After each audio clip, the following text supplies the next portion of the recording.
Hi, everybody. I'm Jay. And I'm Brian. We're popping in here with a very special announcement. For the month of March, we are releasing 5 new episodes, and we need your help. That's right. If you listen to Film Strip Podcast on Apple Podcasts, CastBox, Google Podcasts, or Stitcher, we need you to leave us a written review for the show. These help the show reach a bigger audience, and that is what we want to do. Expand the reach. Even if you listen on another platform, you can still write a review on Apple Podcasts. So as a gift back to you for this, for every 5-star written review we receive, we're opening up the suggestion box to you all. That's right. At the end of your review, leave a comment with a movie you want us to review. Only caveat is it has to be something we haven't already reviewed. For a list, check out the archives. So at the end of March, we'll gather all the suggestions and we'll pull a winner out of the hat and review that movie in one of the coming summer months when we're usually doing our bi-weekly release. We'll do a special bonus show. We know we need the reviews to help expand the show's reach, and we figured since we were asking for this, least we could do is take a suggestion from one of you for our future show. And so once again, leave us a 5-star written review on Apple, CastBox, Google, or Stitcher sometime in the month of March. Suggest a movie you want us to review, and at the end of March, we'll pull the suggestions and select a bonus review from you, our fabulous audience. Now, on with the show.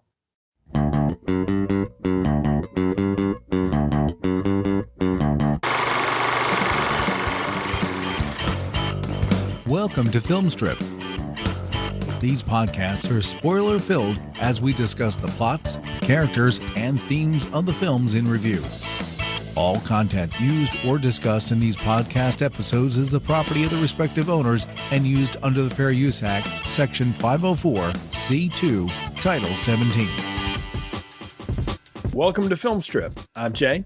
And I'm Ron. And this is our review of Horse Feathers, starring Groucho, Chico, Harpo, and Zeppo Marx, Thelma Todd, and David Landau. Directed by Norman MacLeod, released in 1932 by Paramount Pictures. So we are at the end of our Marx Madness, Marx Brothers retrospective here, Ron, and we've gone all the way back to 1932 now, and a movie that is considered in all forms of cinephiledom an absolute classic. Yes, that goes without saying. In fact, I believe that a certain scene in this movie that we will talk about later was on the ESPN top 10 funniest sports scenes in movies. Yes, it was. Yes, we will talk about that. In fact, that was the scene I knew from this movie, having, of course, never seen it, but I had seen that in that ESPN list back when they were, real want to put that kind of programming on. And I imagine now you're going to get a lot more of that in the next few months with the way things are going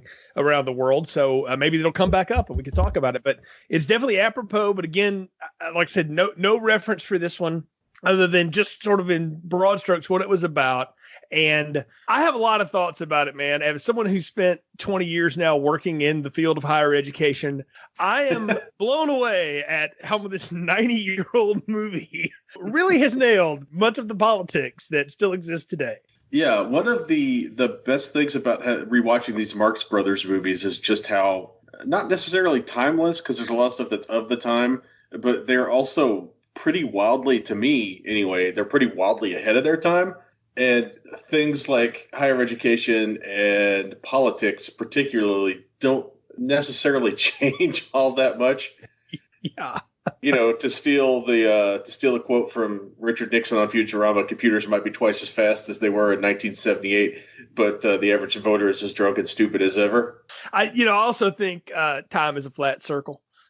And I believe very firmly in that. But it is neat to see things that still resonate with a movie that, again, was made in 1932 and made with a completely different set of sensibilities. And I mean, I'm a big sports fan. So to my fellow sports fans that might be listening to this show, I got to tell you, like, if you have a real axe to grind with the way the NCAA sort of selectively chooses to enforce its bylaws and stuff when it comes to college football, you need to watch this because that has been time immemorial. And this is proof of it in so many ways. I mean, this is not that far off from several college sports point shaving scandals in general.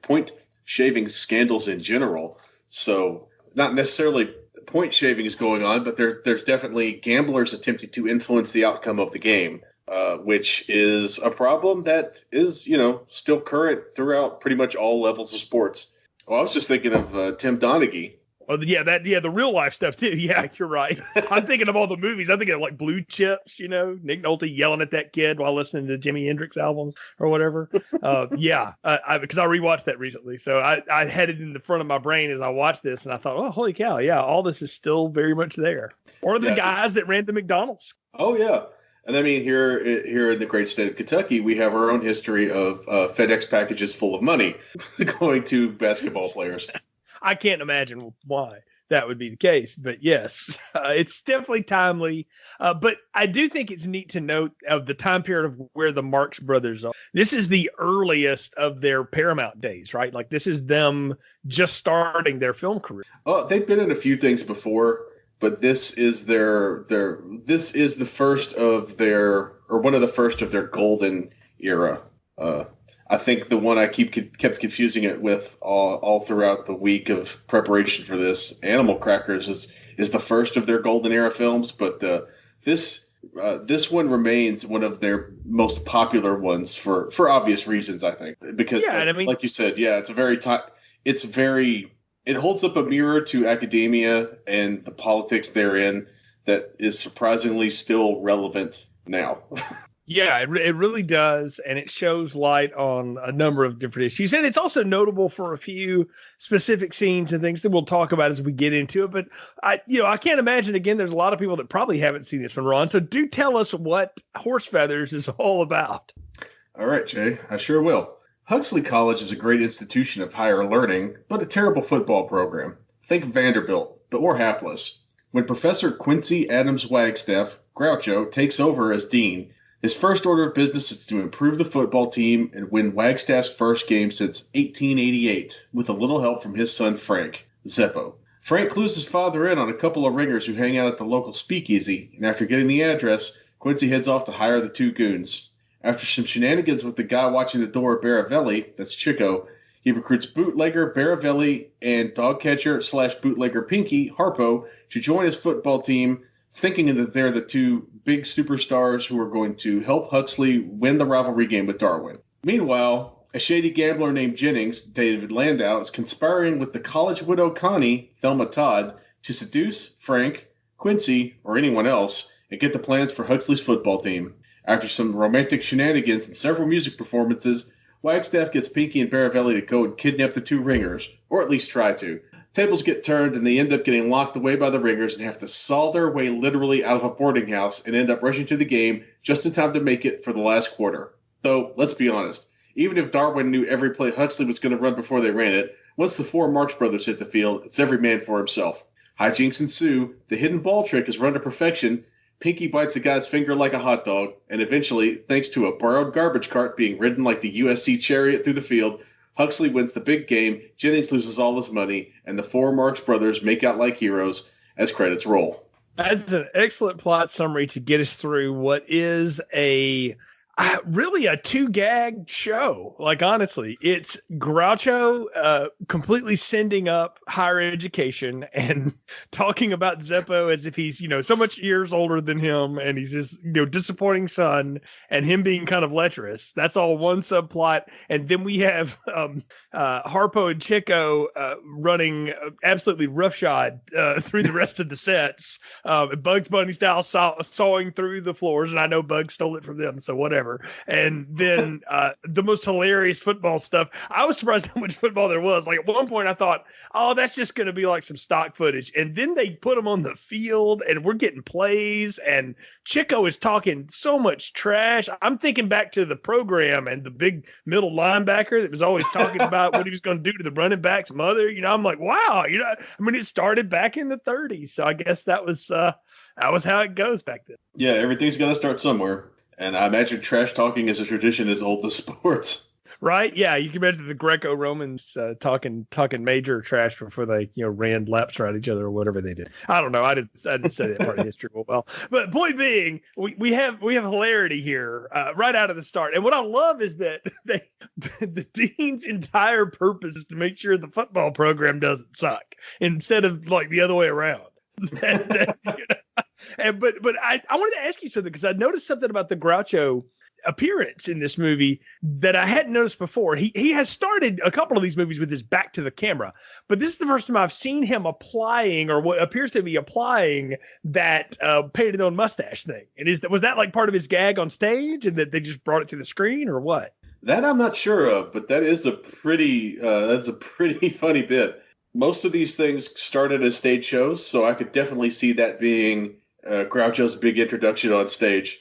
He definitely makes an instant impression with that crazy mustache. Yeah, I mean, it does start, and I love that we get the classic, or what I now know as the classic Groucho of turning a phrase and turning it on you at the same time. You know, this school is of high integrity. Well, that's this school's problem, you know, or something like that. You know, but it's just back and forth. It's that rapid fire bit, but that I've come to know him for. And that's what's been so fun about doing a reverse retrospective, as I kind of saw like the end of it all, and now to see the early days of it, and it's almost like the workshop of what was to come, with much longer narrative films, because these last two have been just a little bit over an hour. I mean, this one's barely 60 minutes long at this point when it's really into its film part.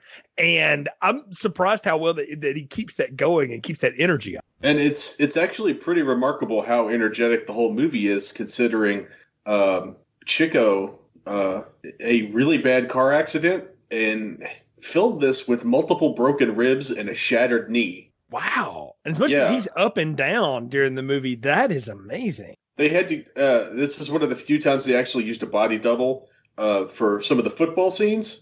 And you could tell when it's Chico and when it's the body double, because the body double is way taller than Chico. Okay, I was going to ask you that. Did somebody steal his hat at some point in the football scenes? But now that explains it. Okay. That's his stunt double, who towers over the rest of the Marx Brothers. I guess they couldn't find a short enough guy. Yeah, well, now let me ask you, and probably let's be honest, like audiences in 1932 are not discerning that like we are, you know, because again, to rewatch it was another nickel, you know, at the theater. And I don't know if everybody remembered 1932, that wasn't exactly, you know, what people did. So, you know, it's so I don't know what that was like, but it's honestly just interesting to think about that they didn't care about, like, continuity be damned, you know, who cares? Because nobody really notices until you just run it back a couple. Yeah, and even if you do notice, it kind of fits in with Groucho's mustache, and that's sort of aesthetic. Yeah, it's just this ultimate level of fakery anyway, which is a great metaphor for the whole thing about college and sports anyway, is that I don't know, what does this really mean? I don't know. You know, so I mean, that's what it's all about. I do love that Groucho is playing the father to Zeppo here. And I wanted to ask you, like, what are their age differences? They're not that significant. Weirdly, Zeppo is 11 years younger than Groucho. Still, though, that's not enough to be his adult son. No, that's a lot. Yeah. But I'm watching this, and I want to tell you, I've done this in every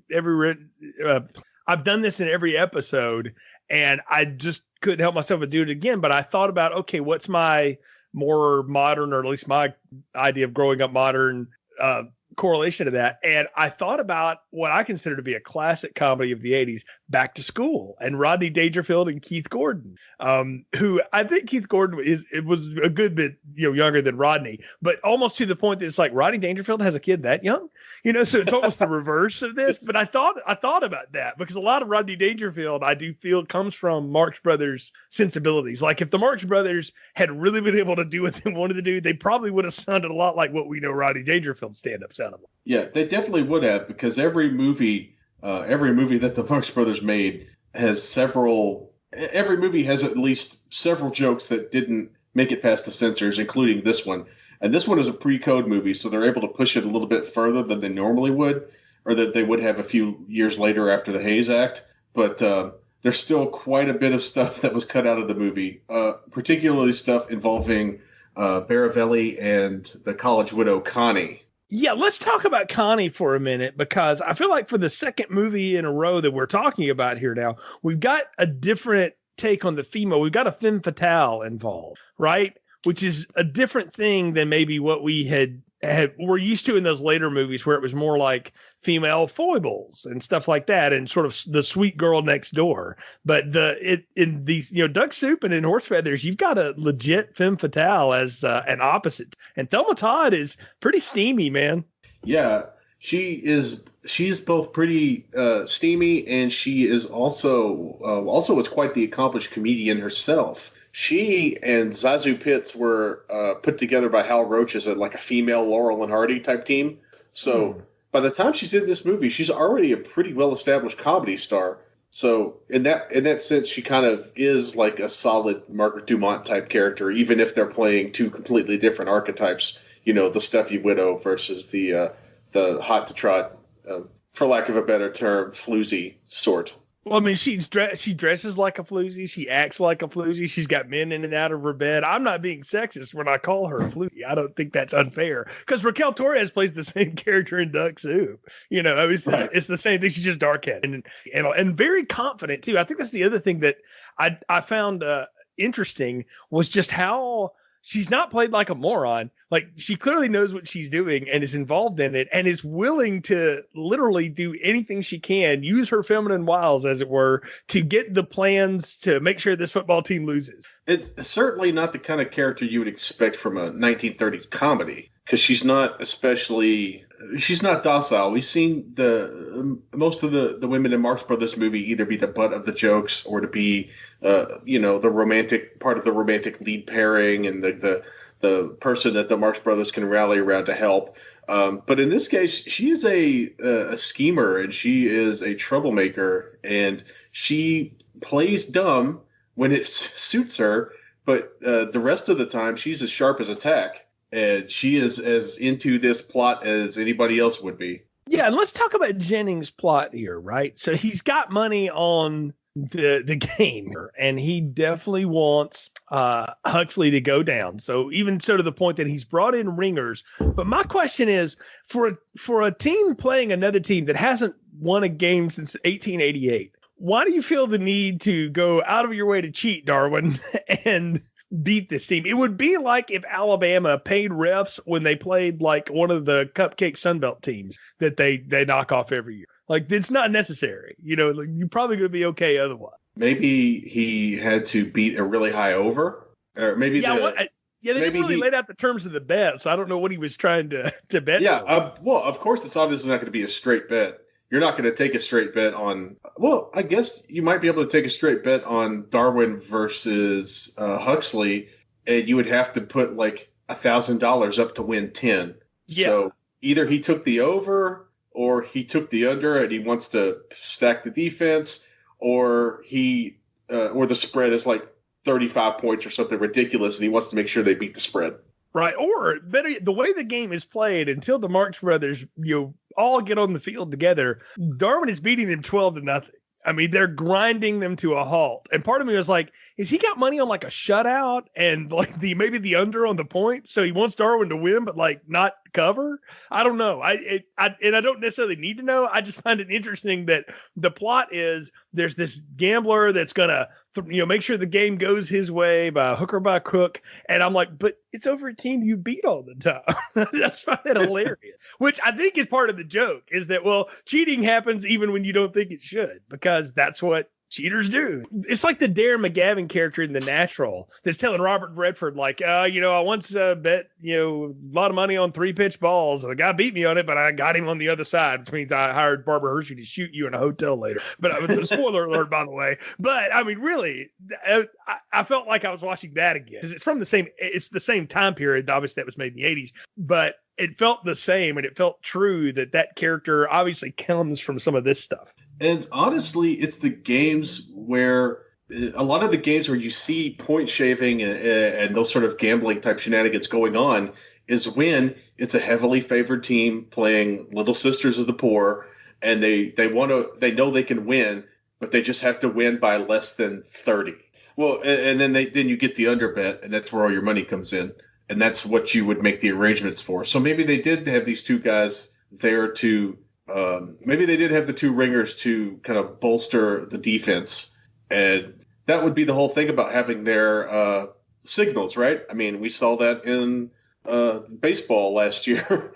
When you know what Yeah. the other team's going to throw, it makes it a lot easier. Exactly, and we banging trash cans, same thing. So the Astros ripped off this, so Yeah, that's what 'cause we now know. all we needed was like one of the Astros players to come riding in on a garbage cart. Right? Yeah, I mean that would have been the perfect circle at that point. Maybe that was too on the nose for, but I don't know. Maybe they didn't think people would. But we know because we study this stuff here. See, education. That's how we roll. We also mentioned that. I mean, this is 12, 13 years after the Chicago Black Sox. The Throne World Series. Say it ain't so. All that kind of stuff. So that's still in the public consciousness mind because you got to understand, like we follow sports nowadays very differently than the way it was followed back then.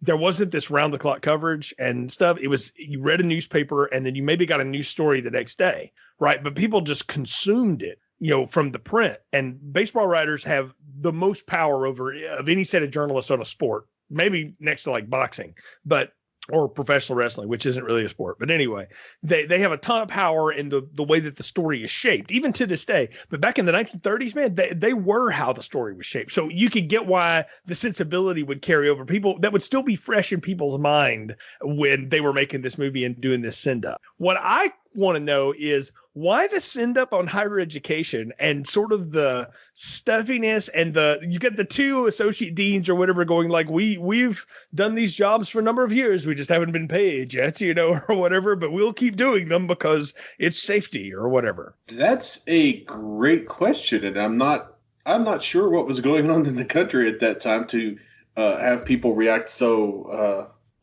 much towards academia. Maybe there was like a growing awareness of college through the popularity of college football becoming a thing. I guess maybe the first generation of GIs who came back from World War I who had nothing better to do all went and enrolled in college and were finally of the age where they could feel nostalgic about their Bula Bula years. I mean, maybe it was. It was also the Great Depression.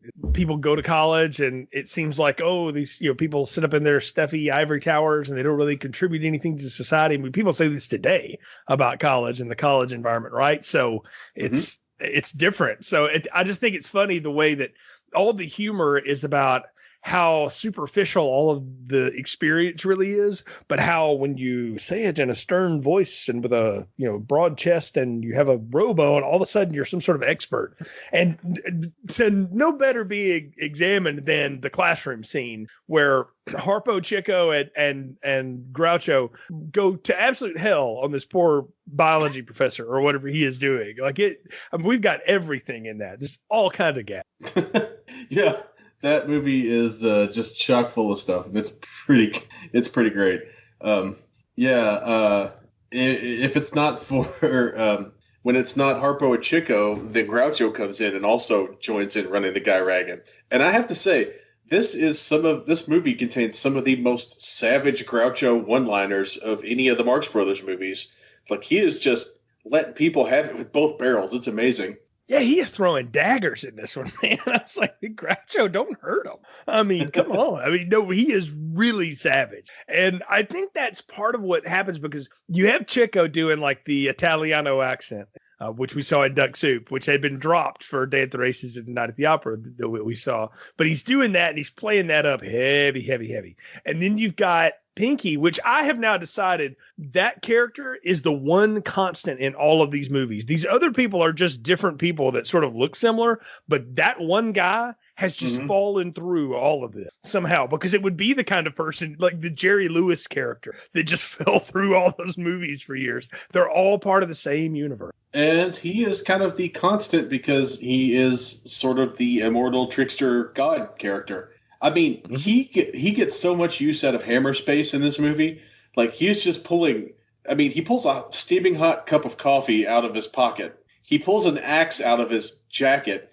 This jacket that's mostly rags, by the way, just to chop some cards in half. And that's an actual axe he pulls out and chops the cards with because it leaves a big indent on the table.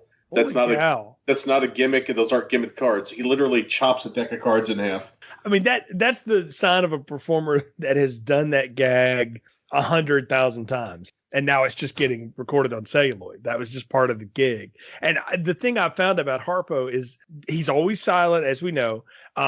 He gets a great musical moment. That was the thing that was kind of missing from Duck Soup, is there really wasn't a musical moment, but really all three of the guys get a big musical number. This, we'll talk about Groucho's in a sec, but we get him playing his harp. You pulled out the hot cup of coffee. When I saw him do that, I had to wind it back and go, how did he pull that off? Because it's real coffee. Like, that's a real thing. And I'm like, how did you do that? And you can see him kind of just going to take a little sidestep. Please don't let that spill. That's going to hurt.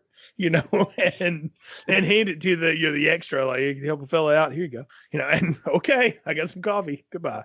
But him as the dog catcher is sort of the proto version of making that poor peanut vendor, go insane in Duck Soup. When he lures the cop into, I don't even know if you would count it as luring the cop, or if the cop just gets in there and he takes advantage of the situation when he locks the cop up in the dog catching wagon. Yes, exactly. He is. I think you've nailed it. He is Loki. He is a total prankster, constantly pulling the strings and just pulling the pins on the grenades. That's what he's there to do. I mean, down from that to at the end, he's eating the hot dogs as he's running down the field with the hidden ball, and he puts the bun around the one dude's finger and bites it. He really bites it off. I mean, they run that gag as far as they can with it. And I thought Harpo had great moments, and he does get the great. He's throwing rocks up to Thelma Todd. There's like an undercurrent here, because we didn't talk about it in the plot summary. At the end, I think all four of them marry her, which we're going to talk about in a minute when we get there. Yeah. But they all like swoon her at one time or another, and his way of doing it is playing that harp again. So we get like a 4 or 5 minute harp interlude here from good old Harpo, and it's good. I mean, it's classic Harpo. Yeah, it's really good, and I was pleasantly surprised by Thelma Todd's singing voice too. Not terrible. Yeah. Just but Chico coldly dismissing her and telling her, maybe you watch it, I'll sing. Exactly, right? I love that. I loved it, because then he launched into that piano bit, and I realized something that I'd not talked about in these previous shows. I don't know if I can prove it, but I'm going to go dig it up on Google when we're done talking here. I think Jerry Lee Lewis was a big Marx Brothers fan. He had to be, because he bangs a piano the same way Chico does, if you watch it. And I mean, the way he plays and the way his big fingers just sort of, they look like they're just slapping the keys, but it's just making this beautiful sound. It's fantastic to watch. I think it's my favorite piano scene of all the ones I've seen him do now. And Jerry Lee Lewis, and I haven't noticed this before now, he does the finger guns too. Yeah. Because he's the killer. Exactly, right? And not just of two of his wives. Well, let's not talk about that. So I'll save that for Disgraceland. Did he kill two of his wives? I didn't know that. So yeah, he did. Oh, I hadn't heard that. No one's arrested him for it, but all the evidence seems to suggest that. And if you believe the dude from Disgraceland, that is a thing that happened. Oh wow! I'll have to go and try that, because I was not aware. So I just knew about the teenage cousin thing. And he tried to kill Elvis. I did know that. So, but yeah, that was kind of obvious. I mean, look, Kurt Russell plays you in a biopic, Elvis, of the many people that have played him. That's a level of cool that few can attain. Jerry Lee Lewis got Dennis Quaid. I mean, some things just work out for poetic justice. So, been Randy Quaid. Could have been. And though now I want Randy Quaid to have played Jimmy Swaggart in that movie instead of Alec Baldwin. That would have been. Oh, that would be good. That would actually work. That would have worked a lot better. I'm just recasting Great Balls of Fire. Yeah, welcome back to the Recastables. Yeah, exactly. Let's just completely talk about movies that we're not talking about. Anyway, Chico and Jerry Lee Lewis placed out there. I caught the same line you did. Maybe you should just watch me do it. And I thought that was funny. But what's funny is to watch her try to not break in front of these guys. And that to me is such a classic comedy thing. And there's reels of it on YouTube of SNL people breaking each other up, and Second City and Carol Burnett and all these shows going all the way back. And you watch her just try to hold it together while they're trying to get the take done. And of course the Marx Brothers are just like, what?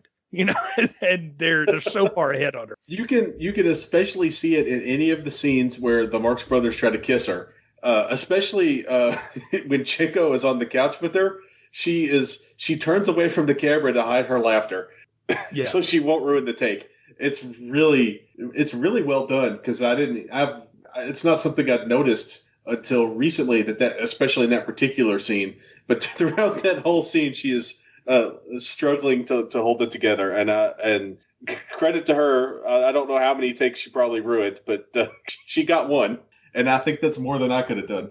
Yeah, right. I mean, the way that they even got through it at all is what's amazing. And we should talk about like all four of these guys at one time or another try to romance this lady, and they don't realize that she is playing all of them for the same gambler's purpose, right? She's got Zeppo on the take, which is he part of the football team anyway? So that was part of the end? Yes, he was part of the football team. Okay, so you got that. Now you've got his dad, the dean, who's trying to romance you.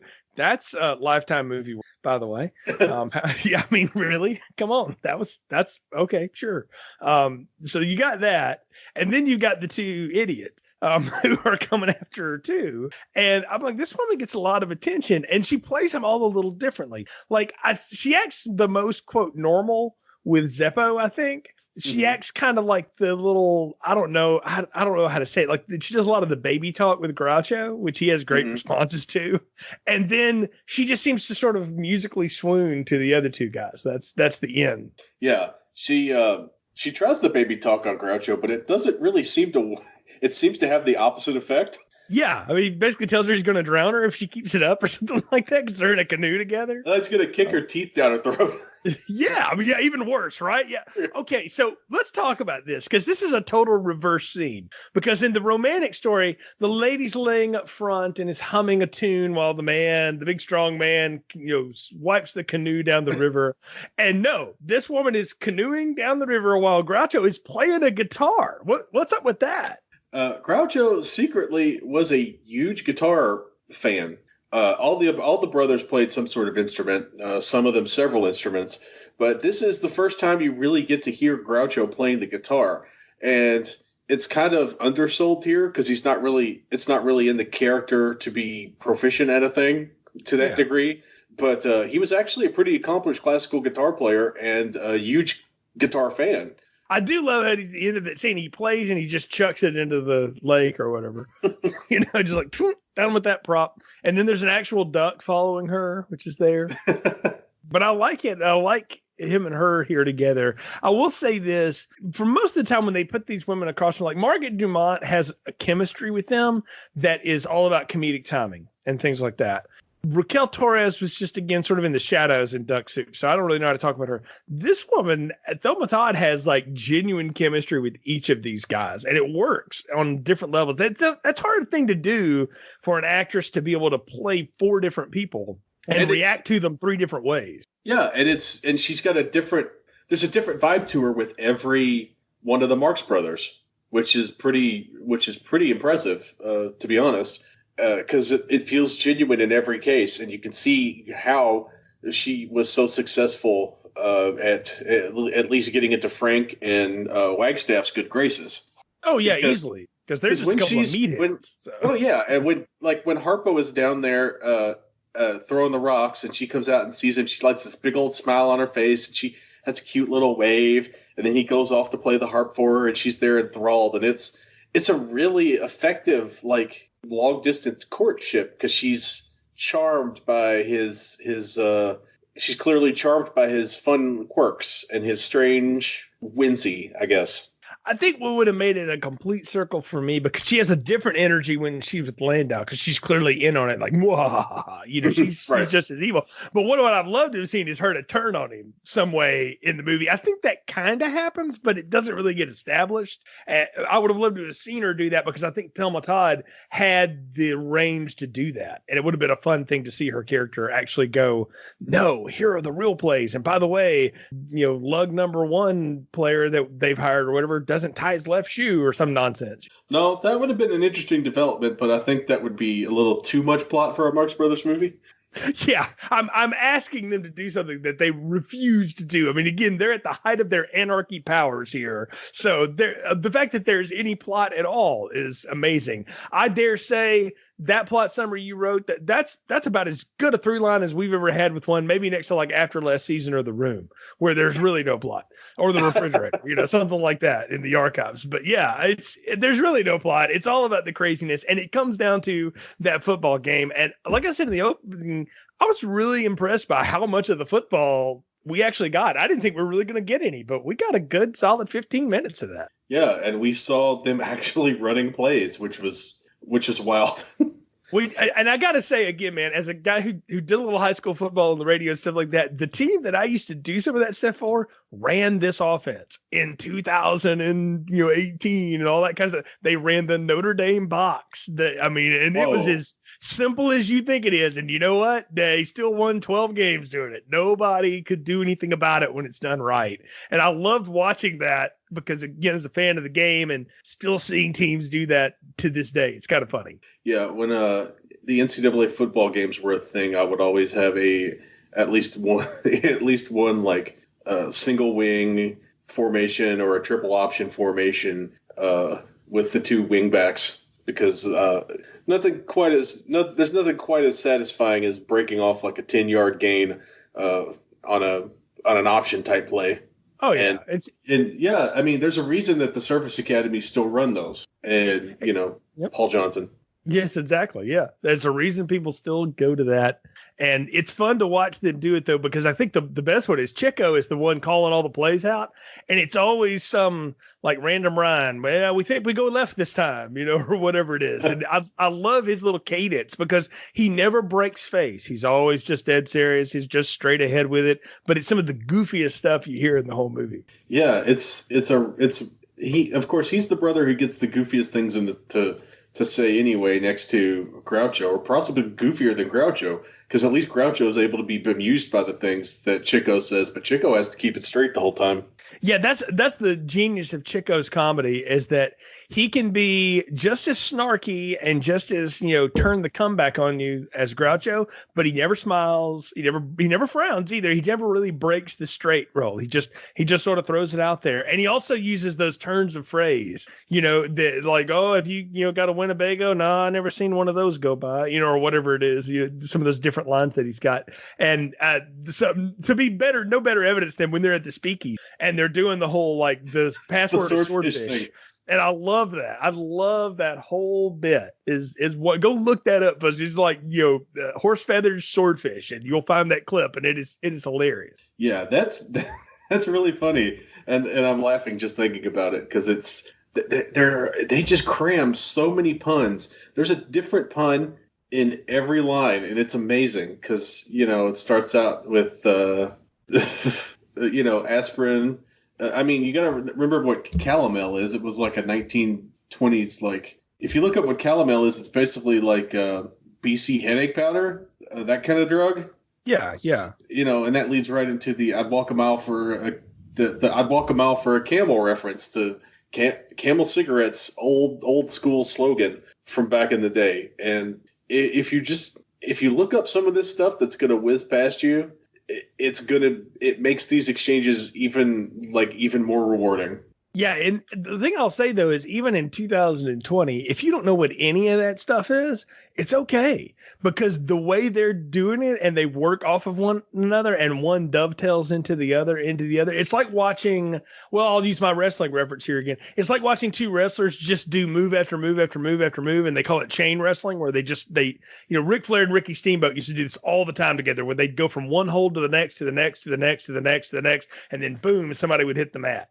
And it would blow people's minds just how fluid it was. That's these guys with language. And I think that's the thing I've learned to appreciate about them through these 4 films we've watched, is just how good they can turn phrase with each other. And it's years of working together. It's also being family. It's just, they have a rhythm that you can't replicate of them. And there's stuff in there that you won't even notice unless you give it some serious thought. Because, all right, so every time Groucho would come into the room to romance the college widow, he would take his shoes off, right? Right. Well, those were overshoes. Overshoes were often called the galoshes, or if you had an old grandmother like I did, rubbers. Yes. Rubbers was a slang then, was a slang word for the same thing then as it was now. So every time he comes in, he takes his shoes off. It's like he's getting ready to raw dog it. Well, I mean, look, we talked about the innuendo that's hidden in these movies. It's right there. I mean, I don't know that Day at the Races and Night at the Opera, they were definitely postcode, so there's a little less of it, but those are still there. But these two movies, Horse Feathers and Duck Soup, it's all over these movies. From the way, not only the way that the women dress in it, but just the way that everything gets presented, the words that get used, stuff like that. It's bawdy humor, and that's vaudeville. Vaudeville was full of that. Yeah, you could get away with dirty jokes on the stage. Yeah, I mean, really, that was what it was all about. The game, though, is so amazing. You got Groucho smoking a cigar in between like tackles, which is great, and all this stuff. And then you get the great hidden ball trick where they take the carriage, the garbage wagon, down the field. And like, I love how they get scores for every ball they pull out and just lay on the field. I'm like, dang, Tom Brady shouldn't have done Deflategate. He should have gone for that. yeah. He should have hit the balls in a Gatorade bucket or something and just had it brought in. Oh, don't give Bill Belichick ideas. He's going to have to work harder to replace that missing Deflategate touch. This is true. Speaking of stealing the other team's playbooks. Yeah, exactly. Wow, and see how relevant all of this. So it just totally. But I love the end. I love the whole chariot bit. The whole thing is hilarious and funny, and it leads us to an ending that I got questions about, Ron. Generally, when we see polygamy demonstrated in art, it's the other way around. It's very masculine centric, shall we say. It's a man with multiple wives, right? I guess it could go the other way, right? It could be a wife with multiple husbands, because that's what they pass off at the end of this. It looks like Zeppo is marrying Thelma Todd, and the other three are the best men, but nope, they're all just in line with him, that's kind of weird. And I don't know, you do your life, but I didn't expect to see that at the end of this movie. And also Thelma Todd's reaction when they attack her is like, I didn't see this coming. Please stop. Don't touch me. Yeah, they definitely catch her by surprise. But it's funny because David Landau was involved in there was a bigamy scandal involving him in like the early 1900s. So he had some experience with multiple marriages. Wow, that's interesting. Well, there's one thing is multiple marriages. It's to be married to multiple people at once and it not be traditionally what we consider to be polygamy. That's what I'm sort of going like, well, we just decided to go completely different. I know it's a hijinks and goofy comedy, so nobody takes it seriously. But I do find that interesting that in 1932, that's the end of this movie. This woman just marries all four of these guys because she's bewitched by them. Well, she marries at least one of them. I'm not sure who. And if you could figure out which one she actually gets married to, I will be very surprised. but it is an indelible kind of an image, because you've got mostly Groucho, Harpo, and Chico mugging for the camera, and poor Zeppo gets kind of pushed to the side. Although Zeppo seems like the one, or Zeppo or Frank seems like the one she had the most romantic connection to. At least the longest period with, because he's with her all the time, so much that Groucho's character Wagstaff is disappointed in him for it. But only because he wanted her too. So, which is whatever. It's very strange. This is a weird love quadrangle that I didn't expect that I was going to get in this movie, but I did. So there it was. It's kind of like the Notre Dame box, but in real life. I think it's a really strange ending, and you're right.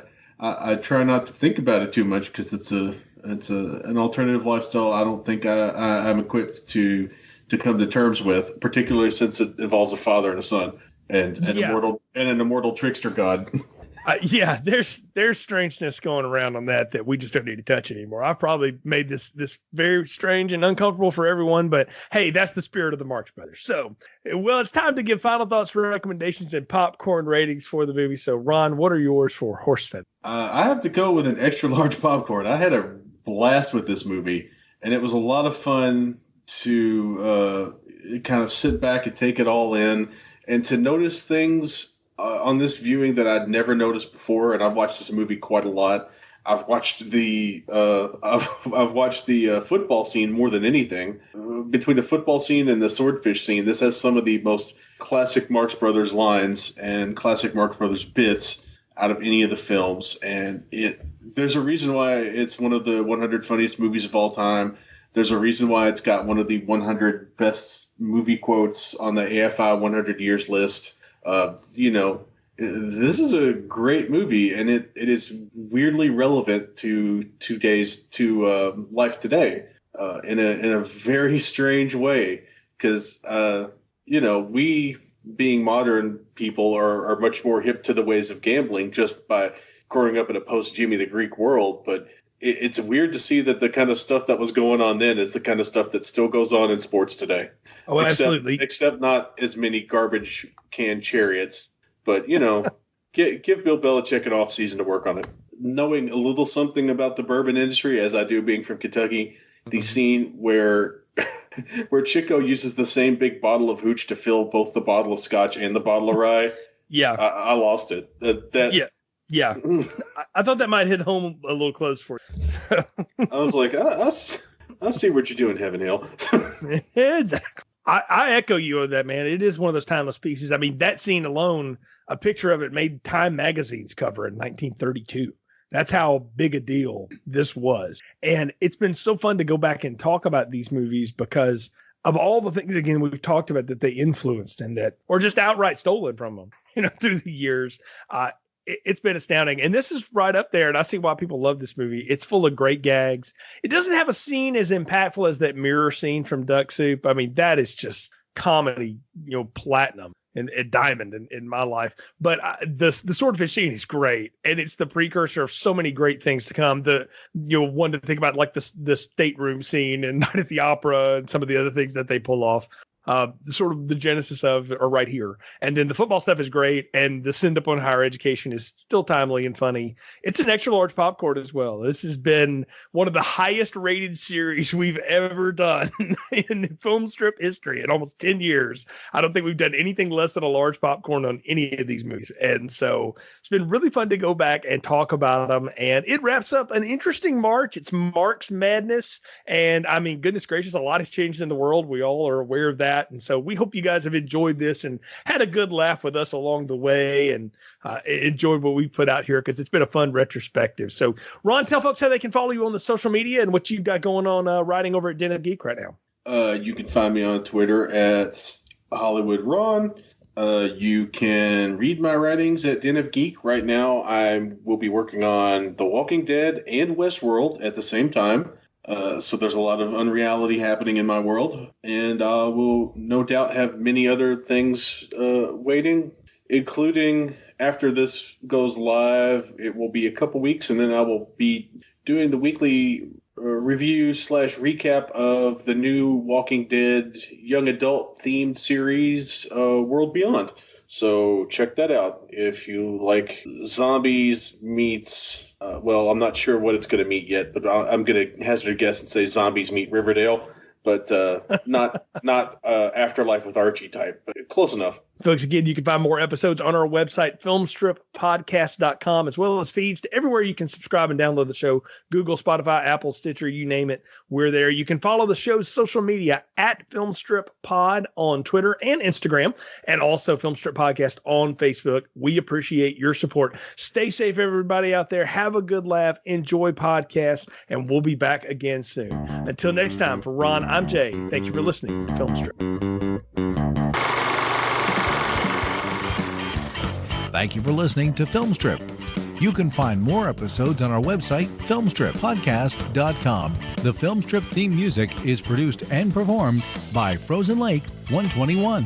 All content used or discussed in these podcast episodes is the property of the respective owners and used under the Fair Use Act, Section 504, C2, Title 17.